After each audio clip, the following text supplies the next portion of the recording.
afternoon tea breakout group. Details will be made available in the chat space. So I am absolutely delighted to hand over to Professor Ilan Kelman, the Deputy Director of the Warning Research Centre, who will introduce our keynote speaker for today, Mami Mizutori, who we are so deeply honoured to have present today and help launch the Warning Research Centre. Thank you so much for being here. Ilan. Thank you so much. So thank you, Karina, for the introduction and for leading us in the Warning Research Centre. I am Professor of Disasters and Health at University College London, half in the Institute for Risk and Disaster Reduction, which is why we are here, and half in the Institute for Global Health. We owe a deep debt of gratitude to Mami Mizutori, who is a special representative of the United Nations Secretary General for Disaster Risk Reduction, making her head of UNDRR, the United Nations Office for Disaster Risk Reduction. The role of UNDRR is to support countries and stakeholders in implementing the Sendai Framework for Disaster Risk Reduction, which began in 2015 and ends in 2030. And Mami also very kindly came and gave an in-person seminar to us at University College London in January 2019. So it is our honor and our pleasure to have her back here regarding the launch of the UCL Warning Research Centre. A reminder that we are looking for questions and discussion and challenges. So please do use a Q&A function, and we will have time at the end to moderate ideas, thoughts, queries, which Mami will be very happy to respond to. So thank you again for joining us. Please go ahead and we will ask Felice to please start sharing the slides. Thank you again, Mami, for joining us. Well, thank you very much, Professor Kelman, for your kind introduction. And thank you very much for inviting me, Dr. Fernley, to give a keynote speech on the occasion of launching the UCL Early Warning Research Center during the 11th IRDR annual conference. I remember fondly of the time when I was invited by Professor Kelman to give a lecture seminar on DRR at UCL in 2019, just before, well, not just before, but a year before the pandemic started to affect all of us. And I'm delighted to come back to the vibrant campus of UCL, albeit virtually this time, and taking off my UN hat for a moment and putting on my Japanese hat.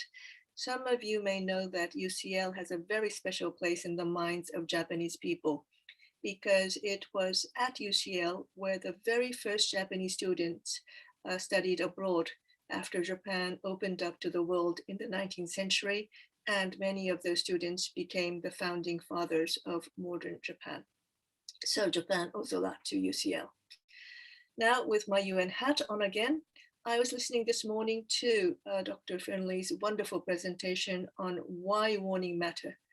So much ground was covered in the presentation and the excellent panel discussion that followed. And I hope my speech can be a good complement from the viewpoint of the UN agency mandated with disaster risk reduction. In celebrating the establishment of your research center, let us first look at the strengths and challenges of early warning, early action systems. Many points were already raised this morning, but I'd like to go over them again because they're quite important. So over time, early warning systems have proven to unlock tremendous life-saving possibilities. It is employed by governments, villages, and communities, and of course the UN system from global to hyper-local levels. It is scalable. It should be inclusive of the needs and capacities of everyone if well designed, and can be linked to anticipatory action and other no regrets funding measures.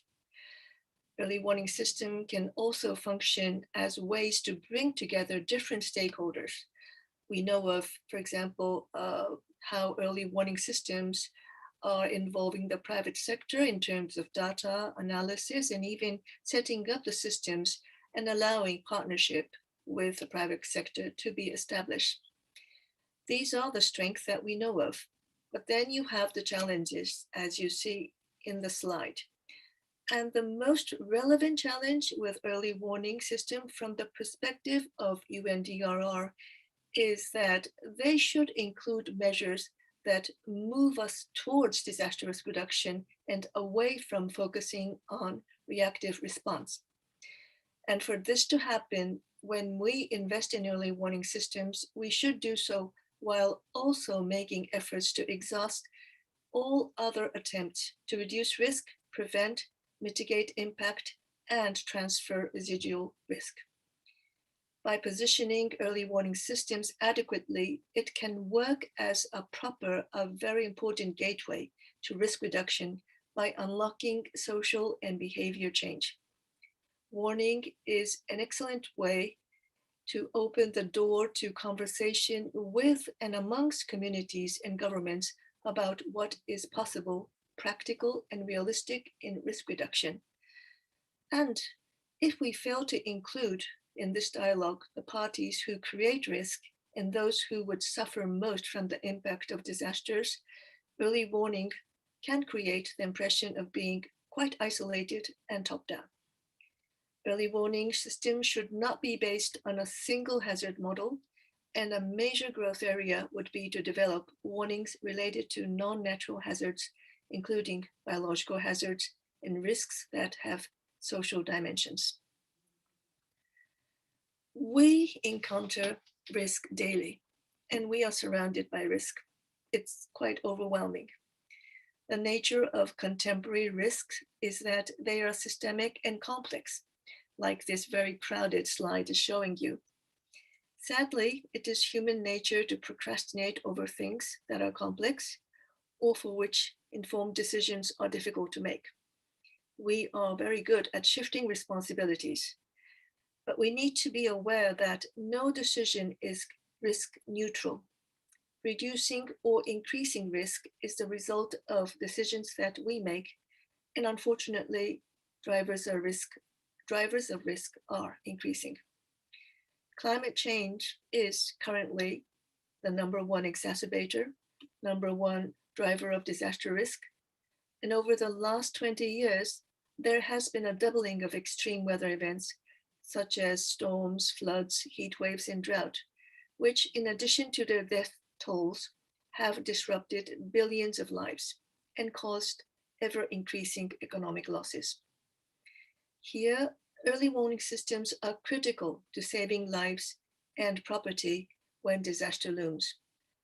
The global decline of mortality by disasters reported to the Sendai Framework Monitor System by member states can be attributed largely to the expansion of early warning, early action systems. However, I must say that this was the case before the COVID-19 pandemic, unfortunately.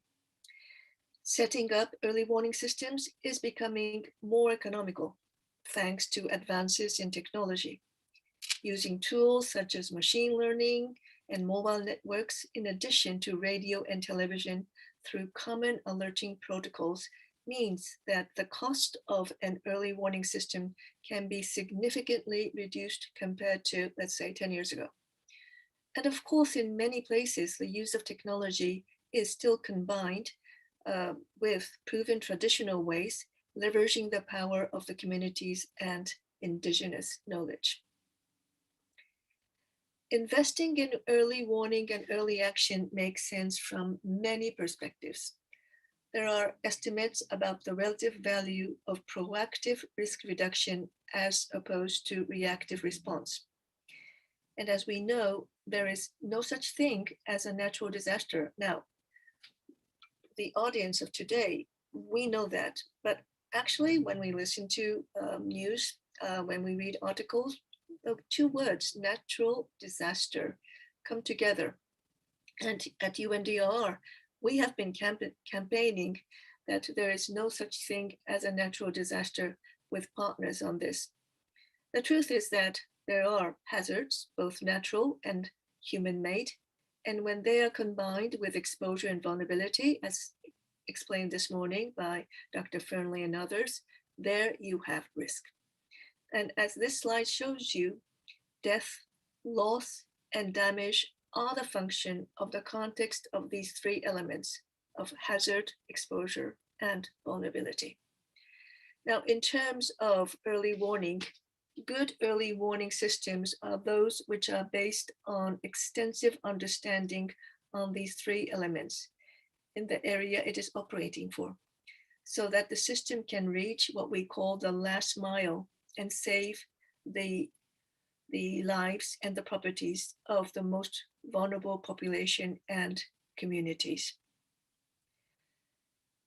Warnings have the capacity to do more than tell us when rains might turn to floods. They can tell us when forest humidity reaches dangerous levels, or when health systems become under-resourced to manage major pandemics, or when commodity prices threaten export viability of key crops, or when pollinators are under threat.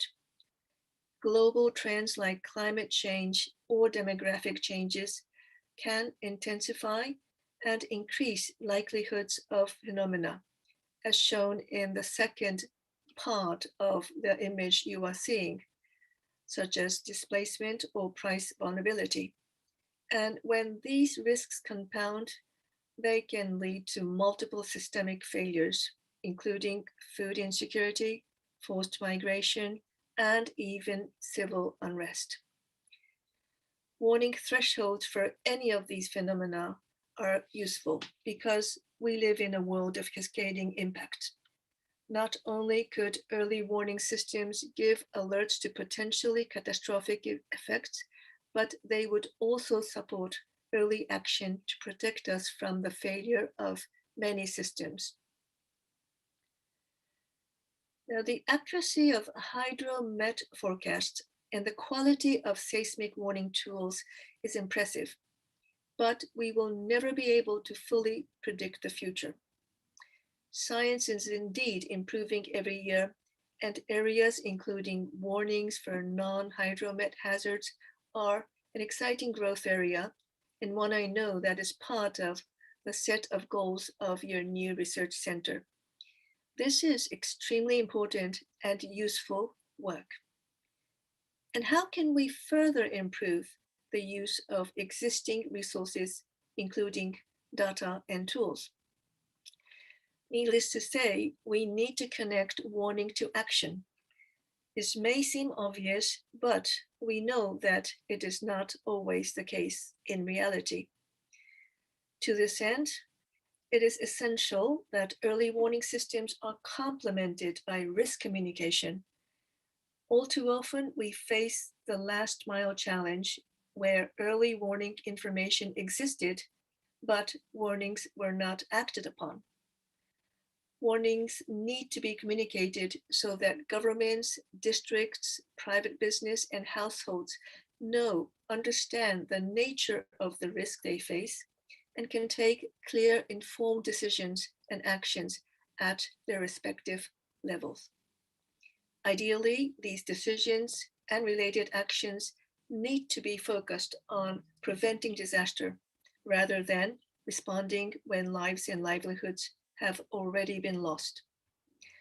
Finally, as the chart on the right-hand side of this slide shows us, the type of hazards that we are exposed to are truly multiple. This was also emphasized by Dr. Fernley this morning. So, early warning systems must also reflect this. We can save lives if we apply existing risk information to inform issues such as building codes, land use planning, and the enforcement of risk-based safety standards, and actually all measures that lead to disaster risk reduction. Currently, our thinking of early warning is focused, could I say, more on getting ahead of the hazard and increasing the speed and efficiency of reactive measures. It's important, but early warning system has further potential to contribute to proactive disaster risk reduction measures. Let me give you an example. Consolidated early warning data and information from various sources, when combined with good systems for application, This is key to protecting loss and damage of sectors such as agriculture from extreme hazard events. The UN Office for Disaster Risk Reduction, UNDRR, we convene partners and coordinate activities to create safer, more resilient communities. We are, as Professor Kelman kindly introduced, the custodian agency of the Sendai Framework for Disaster Risk Reduction 2015 to 2030. We are the custodian agency within the UN system, and we support all UN member states and, importantly, all stakeholders to implement the Sendai Framework. Many of you listening in today might be aware of what the Sendai Framework is about and its 7 global targets, including reducing mortality, affected people, economic loss, and damage to infrastructure by disasters. And while the success of the Sendai Framework in 2030 will be measured indeed by the achievement of these targets, I think it's very important to remind ourselves of the overall goal of the Sendai Framework, which you can read in the slide, but because it is so important, allow me to read it. Prevent new and reduce existing disaster risk through the implementation of integrated and inclusive economic, structural, legal, social, health, cultural, educational, environmental, technological, political, and institutional measures that prevent and reduce hazard exposure and vulnerability to disaster, increasing preparedness for response and recovery, and thus strengthen resilience. It's a mouthful, but that is the essence of the Sendai Framework. And the Sendai Framework is indeed a departure from previous ways of thinking about disasters and disaster risk reduction. How so? There was a paradigm shift from disaster management to disaster risk management, a shift from ex post to ex ante. It is a people-centered preventive approach to disaster risk reduction. And while the primary responsibility to implement the Sendai Framework resides among the states, it is a shared responsibility with all stakeholders to implement Sendai Framework and make disaster risk reduction a reality. It's a what we call all of society approach. And the scope of the document includes slow onset, man-made, and biological hazards.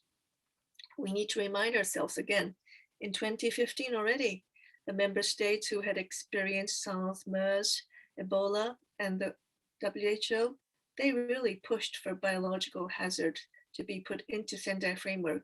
And we were talking about the next disaster pandemics, and we are in it right now. Now, I would like to give you a sense of some of our work in the area of early warning. Our regional office for Africa is engaged in an early warning project to collate global flood data, eventually to be connected to national data sources, and is working in partnership with the African Union Commission to develop a continental situation room. Over time, this will incorporate more types of risk information and enrich exposure and vulnerability elements. And this part of working with the AUC is very important because, as we know, disasters do not respect borders. We are also working with individual countries in the continent, for example, in Malawi on food risk mapping and warning, and in Ethiopia on wildfire warning systems. Second, as part of the Global Risk Assessment Framework graph, on which I will touch upon a bit more in detail later, we are working with UN system partners to improve data analysis that can contribute to improve triggers for anticipatory action for events such as typhoons, where often major events can be detected even a week in advance. Third, UNDRR also participates, supports, and collaborates with a number of global networks working directly on early warning and anticipatory action, including CRUISE, which is the Climate Risk and Early Warning System, and REAP, the Risk-Informed Early Action Partnership. Fourth, as part of our work with the global risk science community, and the importance of science was, of course, much focused on in this morning's debate, we are in partnership with the International Science Council, the Integrated Research in Disaster Risk Reduction with its headquarters in Beijing, and RISCAN, among others. And we do this to promote innovative research and strengthen collaboration and funding for the science community that contributes to the achievement of the Sendai framework. Last year, in partnership with the International Science Council, we published an updated Sendai framework aligned hazard definition and classification report, which benefited from many academic contributions, including by Dr. Gianluca Pescaroli of UCL. Some of the specific themes of our engagement, UNDRR's engagement in these partnerships include promoting effective dialogue and cooperation between the scientific and technical communities and practitioners, enhancing the quality and accessibility of research to promote effective decision-making, especially by governments, advocating for increased investment to finance environmentally sound technology, science, and inclusive innovation and information sharing. And we are doing all this with the firm understanding that the risk science community is a crucial stakeholder in implementing the Sendai framework. And in a nutshell, our partnership with the academia and science is so important in order to support evidence-based disaster risk reduction. If it is not evidence-based, we cannot convince anyone about the importance of disaster risk reduction. In this context, the Sendai framework has 4 priorities for action, and the very first priority is to understand the risk that surrounds us in all its dimensions. However, despite global technological advances in generating risk information, many countries still face challenges in making the necessary information accessible and usable to decision makers. In particular, many countries lack a risk assessment approach that allows these countries to understand the systemic nature of risk. This is why, as the United Nations focal point agency for DRR, we have designed the Global Risk Assessment Framework, GRAF, as a long-term service to UN member states and UN country teams on the ground. The aim is to strengthen the capacity of national and subnational partners to generate, disseminate, and apply risk information into their plans, and to facilitate access and use of systemic risk information to support resilient development, humanitarian action, and public and private investment. We are currently in the process of piloting GRAF in several countries, and we hope that it will be used and adopted by many countries in order to understand the complex but much important systemic nature of risk that we are surrounded by. UNDRR also publishes the Global Assessment Report for Disaster Risk Reduction every 3 years. This is the UN flagship publication on risk and resilience, and it provides a global snapshot of the status of the art of understanding and managing disaster risk.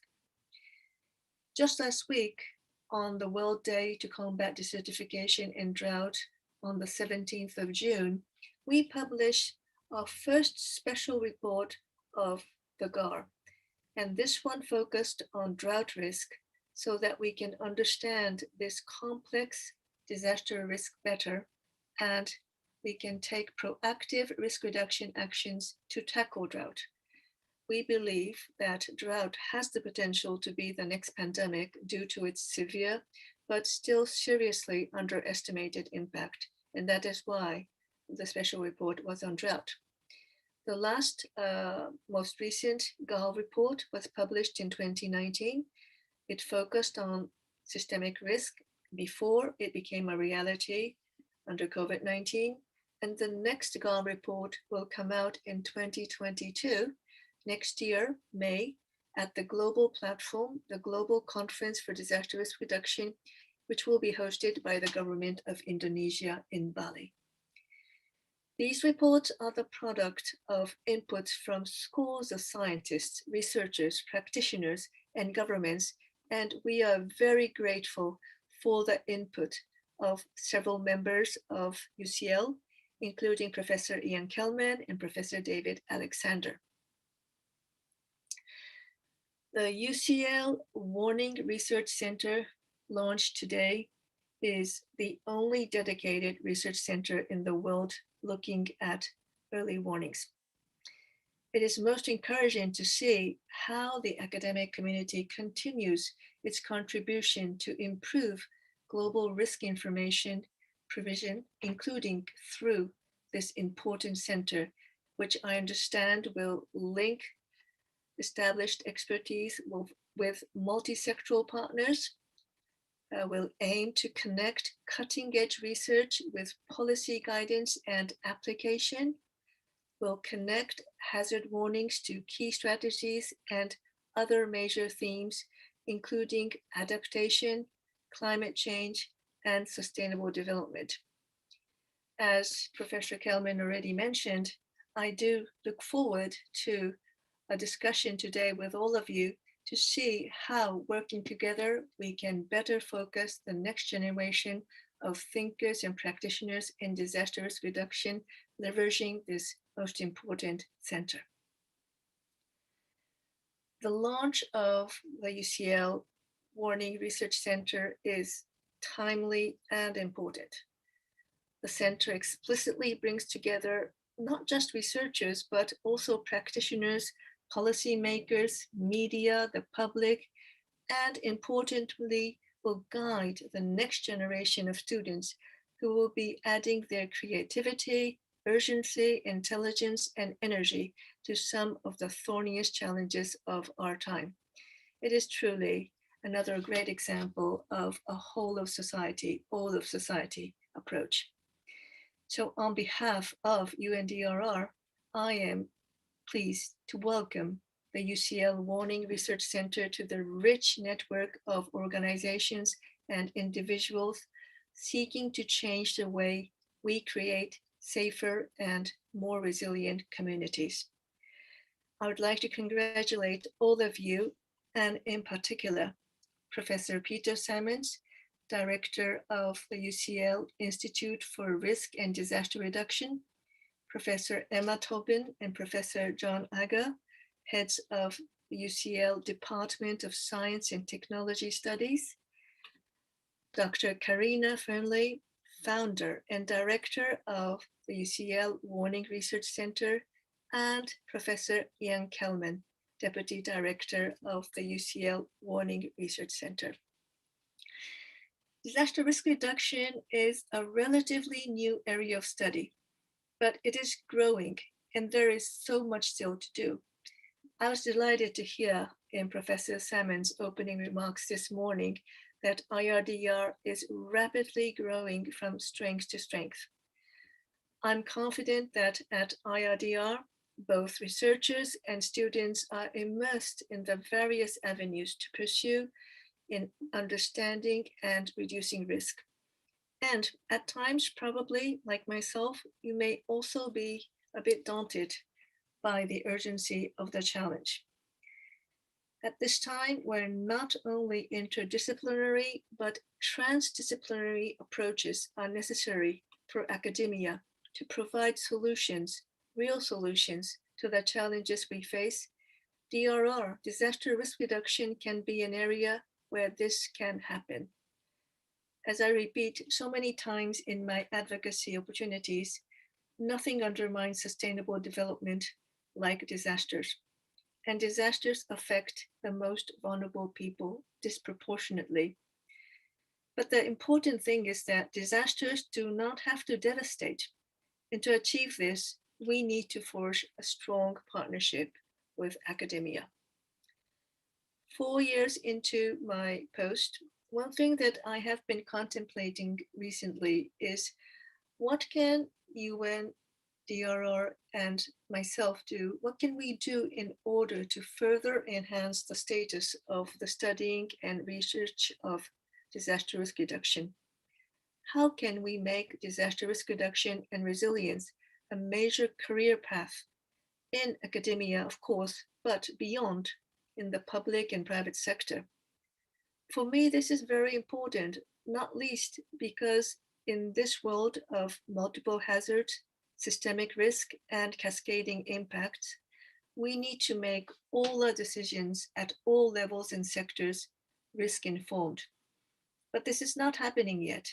And that is why we are experiencing devastating disasters one after another and simultaneously in many instances.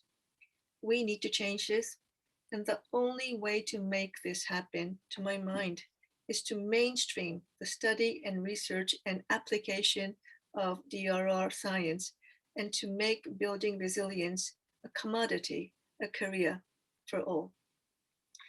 I once again congratulate the establishment of the UCL Warning Research Center and look forward to working with you to save lives and livelihoods. A warm, warm welcome to the newly born UCL Warning Research Center. Thank you very much. Thank you so much, Mami. So kind, and really delighted to have these words and the incredible support which you're providing. I also an apology to everyone. Mami was right and I was wrong. You actually did come to London in January 2020, so it was right before the pandemic. And we hope that there is no correlation between our interaction and global disasters. But it was wonderful to have that room full, and you provided so much inspiration, especially the time that you then spent with our students afterwards, which really leads directly to what you closed with about the next generation and careers. We have a huge cohort of over 70 master's students who have done most of their coursework and are now working on their dissertations to go into the wide world of employment as of September, at the same time that we are starting a new bachelor degree in global humanitarian studies. So in 3 years, we're going to have a wonderful cohort of youth coming out of university looking for humanitarian disaster careers. What advice might you give to all these students who are saying, I've done the degree, I'm now eager to get into the field? How do they do this? I think the word that you used in a different way, but field is very important.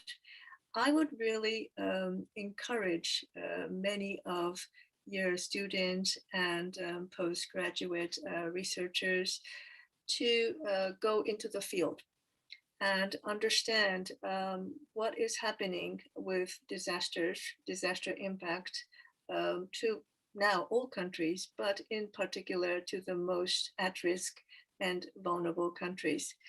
And there to combine your knowledge, your expertise with what you experience on the ground, and then come back again to devise systems that bring all this together so that it will become a reality that everyone takes risk-informed decisions. But I mentioned at the end that I really want to see your students have a very clear career pathway. Is of course, for the people who have dedicated their years in the study, but also for the whole community, global community we're living in. We still are not preventing enough. We still are not prepared enough. And as was mentioned in the panel, we still are not ready enough. So we do need to really make this a reality. And in this journey, academia is so important. So let's do it together. Sounds wonderful. And I think that's really helpful also for us. when we are giving career advice and we're trying to link to the UCL Careers Service, but also to you at the UN and all the practitioners that we have here, what they'll be looking for in order to match up with the students. Again, as Karina has just put in the chat, please do put questions in the Q&A. We have a long list of them. So Mami, would you like some technical questions on the Sendai framework, or would you like more general questions on warning and disasters? Whichever you think is good. I'm happy to answer any questions. Okay, let's start more focused. I understand that the Sendai framework is not a legally binding treaty. Is there any talk to make it so? Not at this moment. Yeah, very right. That compared to the Paris Agreement, it's not a legal document. But again, Agenda 2030, the Sustainable Development Goals, that's not a legal document either. But does it make it any less because of it? I don't think so. The Sendai framework is addressing the most pressing challenge that we are facing right now. And it has to go hand in hand with Paris Agreement and all others. And if it doesn't go hand in hand, we cannot achieve the SDGs. So no, I do not hear of it, but 2023 will be the mid-term point of the Sendai framework. And we will have a midterm review. We will have a report coming out, and we will need to enhance a political commitment. And we will start thinking about not only towards 2030 or beyond. So that discussion may become a point if stakeholders and importantly member states feel that that is necessary. Okay, thank you. And another technical question. Is part 2 of the UNDRR hazard terminology review going ahead? Cascading, complex, and systemic risks, I believe, with Professor Virginia Murray. It is going ahead, and related to that, what is going ahead right now is that we are creating with the academics a profile of each and every of the 300 plus hazards that have been identified in the first report. That is what we are putting our focus in right now, and that's very important because if we don't understand the nature of the hazards, then it's very difficult to have a comprehensive responses. So that's what we're doing now, but I am confident that this area of the understanding of the hazards is something that will evolve. Okay, and now a more general question. I think it is difficult to understand what is behind the spread of misinformation about the vaccine, and I'll also add in climate change as well as other aspects of the pandemic. Is it an orchestrated con? Is it just false beliefs that are quickly spread? I guess that I'll interpret the overall question is, what do we do about misinformation, disinformation, and abuse of information within the disaster risk reduction realm? Well, it's a very important question, isn't it? Because during COVID-19, and even before that, around climate emergency as well, we have been exposed to a lot of misinformation, disinformation. So the UN started a campaign called Verify. This means that when you receive information that you know because of your expertise, because of your knowledge that this is not true, or this may not be true, verify it. And if it's not true, don't pass it on. You know, the evolvement of social media has many, great, let's say, aspects to it. But then at the same time, if you're not careful by using social media, you can just, be a proliferator of misinformation, disinformation yourself. So my message is, let's stop doing it ourselves first. And the second thing is, as I mentioned, we need to really look into science and evidence. And I would also say, and this is a request to the science community, the academia, let's make your findings, your evidence accessible. Because sometimes, because of the gap because of the difficulty of accessing, and when I say access, it's not only physically accessing, but understanding, interpreting what science has found, then we tend to go for easy solutions or easy answers, even if they are false. So I would say that science and academia has a very important role here to make your findings accessible so that people understand clearly what is misinformation, disinformation, and what is not.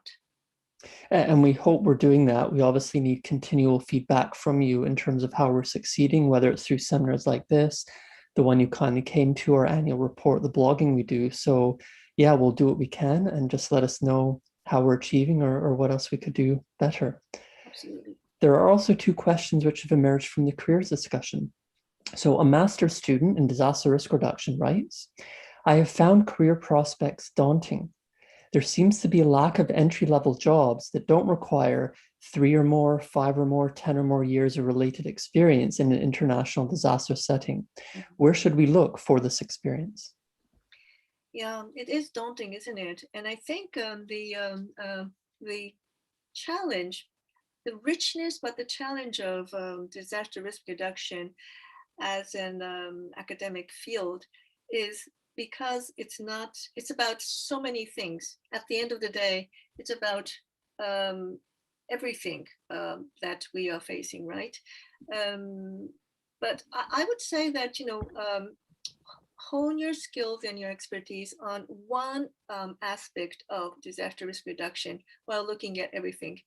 It can be the social aspect of disaster risk reduction, how vulnerability is really the very, I should say, the crucial element that makes disaster devastating. There is not, for example, in my mind, enough yet research on vulnerability.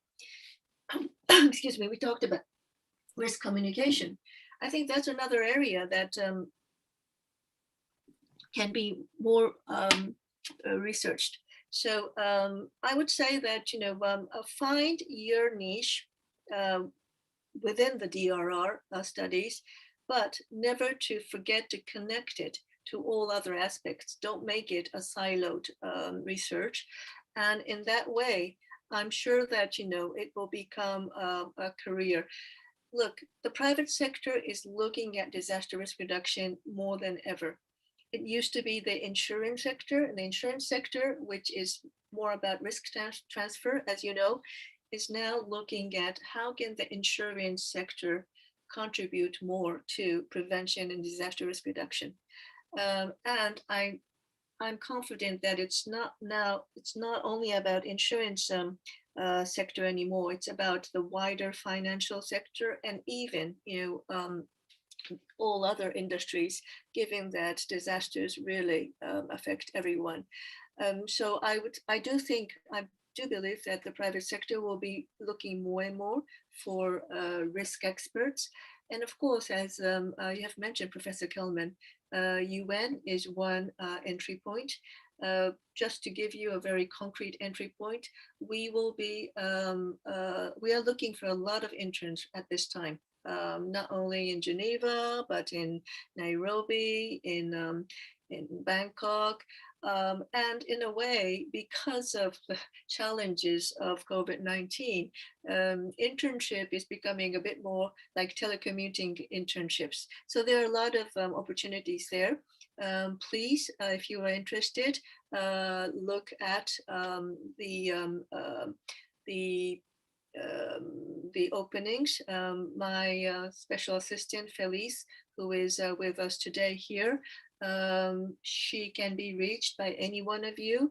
I don't know, Felice, if you have a slide of your email address, but I can provide it later. Maybe, Felice, you can provide it in the chat. And if you're interested, really do apply, because that's one entry point. And then there are a lot of JPOs, which are sponsored by several countries, which will bring you also into not only, but UNDRR and the UN system. And we are not the only ones who are doing disaster risk reduction now. within the UN system, disaster risk reduction is becoming a very much cross-cutting theme. So at other organizations such as FAO, WFP, OCHA, it's an area where more and more focus is given. Thank you. And also for that option, that opportunity regarding the internships, which actually leads to the second career question, which was posted earlier.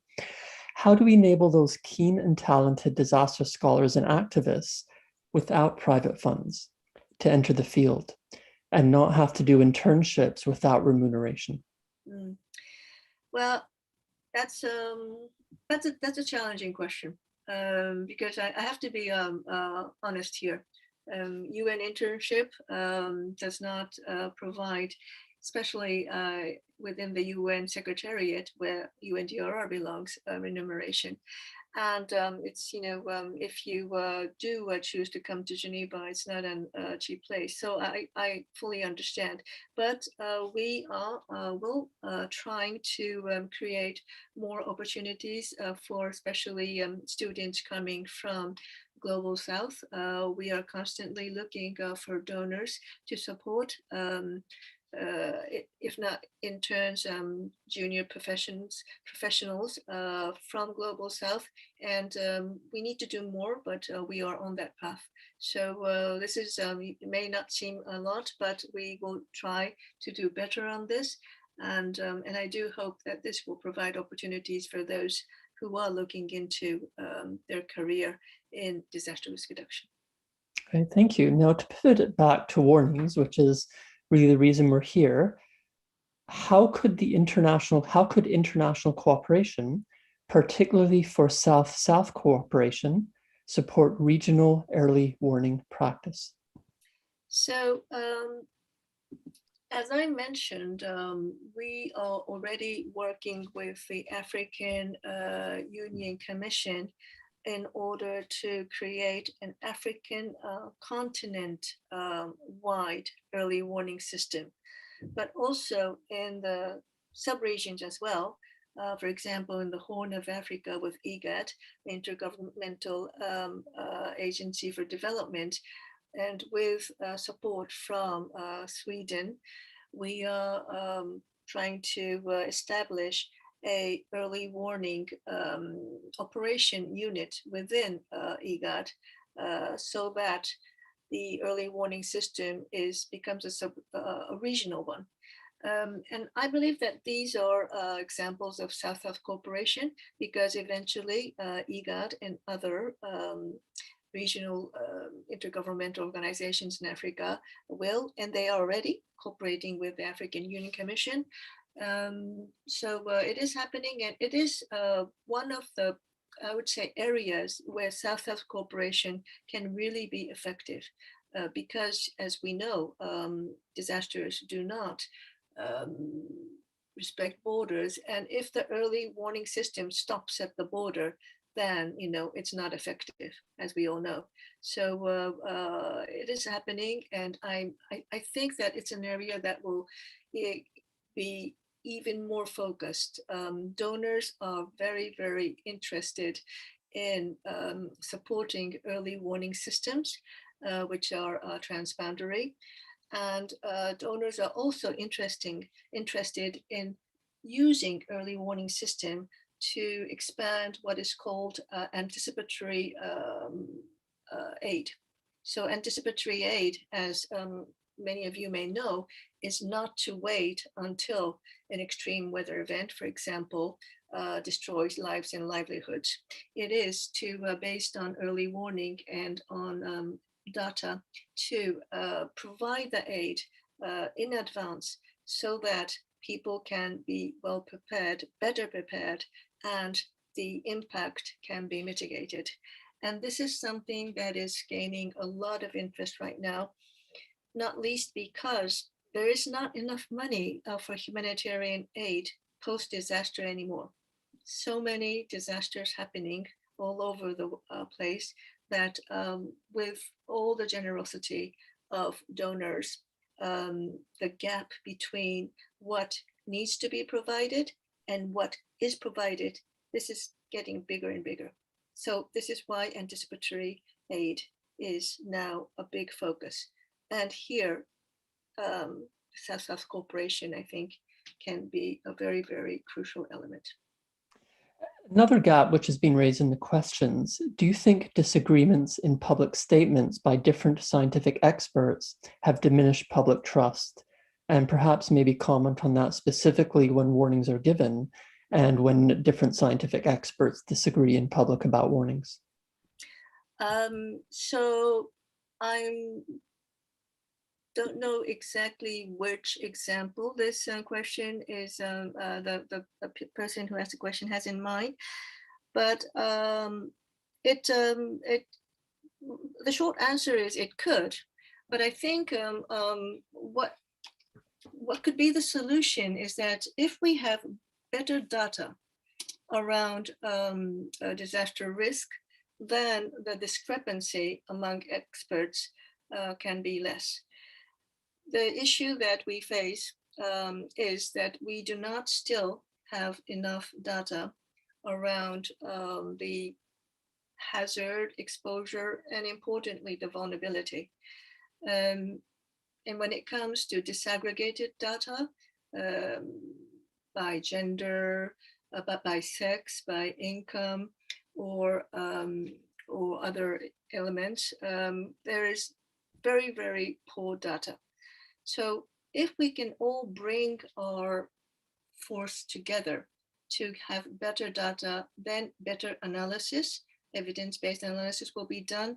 And I believe that that will lead to narrowing the gap, the difference between different experts, and that will definitely help. Which actually leads directly to the next question. Do you see any move to engage more fully with sexual and gender minorities during disasters, and ideally in whatever framework replaces Sendai?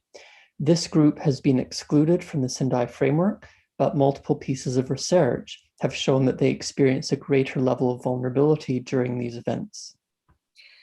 So I don't agree that Sendai excludes these people because Sendai is a people-centered document. Sendai is a whole of society approach. The word not to leave anyone behind is not in Sendai because it was later created during that year when other agreements were negotiated. However, the seed of this was created in Sendai when Sendai became a people-centered document and when the vulnerability issue became very focused. And absolutely, the issue of the minorities and let's say the people who are most vulnerable, whether by gender or whether by the sex or whether by people living with disability or indigenous people. This is front and center in what we are doing. And if it hadn't appeared so yet, then we have to do a better job. But to assure you, we just concluded our strategic framework, UNDRR strategic framework from 2022 to 2025, in which we have agreed that gender equality will be mainstreamed in every part of our strategy. But it's not only about gender, it's about inclusivity, bringing in all the minorities into this. And the other thing that we really promote is that when we work with governments so that they have their national platforms for disaster risk reduction and their national strategies for disaster risk reduction, what we emphasize most is include the minority, include the vulnerable people, make their voices part of your strategy, and also make them part of the implementation of the strategies and policies around disaster risk reduction, unless it is not an effective policy. What would you say is a one key takeaway that governments can apply from the global risk assessment process? And I'll add, does it relate to warnings?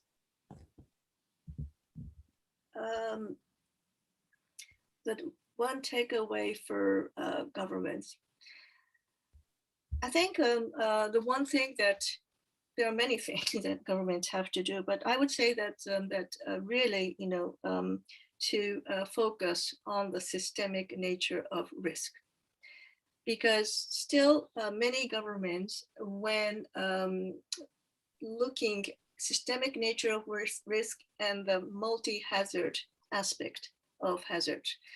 This is something that, when we started looking very quickly at the national strategies of governments after COVID outbreak, we found out that a lot of them are still quite single hazard.